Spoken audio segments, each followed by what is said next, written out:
Défibrillation.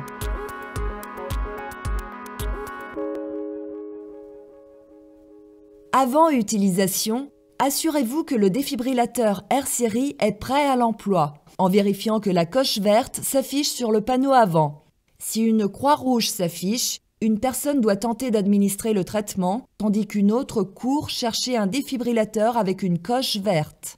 La défibrillation à l'aide d'électrodes main libre se fait en 3 étapes simples. Étape 1.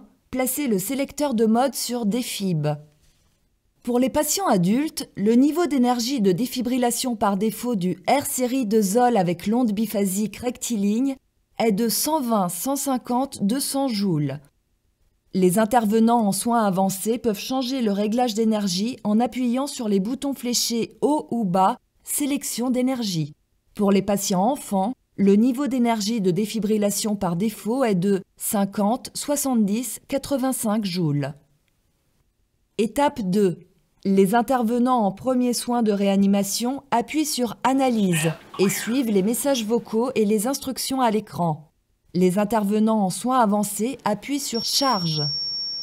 Avant d'administrer un choc au patient, vérifiez que l'environnement est sûr pour la défibrillation. Retirez les arrivées d'oxygène à concentration élevée du patient. Vérifiez que personne ne touche le patient. Vérifiez que tout le monde est éloigné du patient, du lit et de tout matériel raccordé au patient. Signalez d'une voix forte à toutes les personnes de reculer.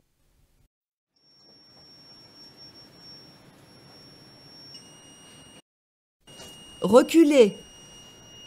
Étape 3. Appuyez sur le bouton « Choc » lorsqu'il est allumé. Des palettes externes peuvent servir à choquer le patient.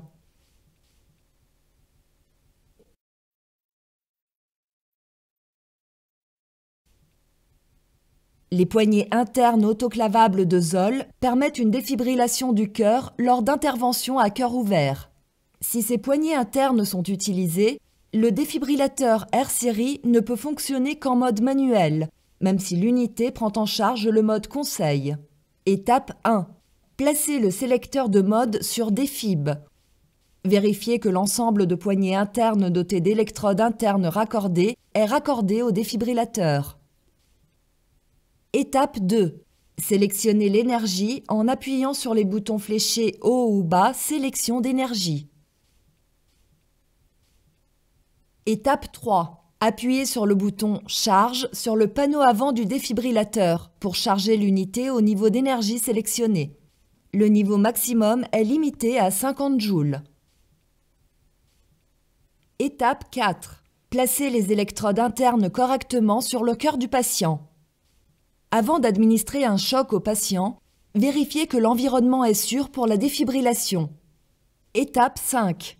Pour les poignées avec un bouton « Décharge », appuyez sur le bouton « Décharge » sur la poignée apex et maintenez-le enfoncé pour délivrer l'énergie sélectionnée au patient. Pour les poignées sans bouton « Décharge » sur la poignée apex, appuyez sur le bouton « Choc » et maintenez-le enfoncé sur le panneau avant afin de délivrer l'énergie sélectionnée au patient. Les électrodes de taille pédiatrique sont intégrées dans l'ensemble de palettes sous les plaques d'électrodes standard. Consultez les manuels d'utilisation des palettes internes et du R-Series pour des détails sur les procédures de choc de ces articles.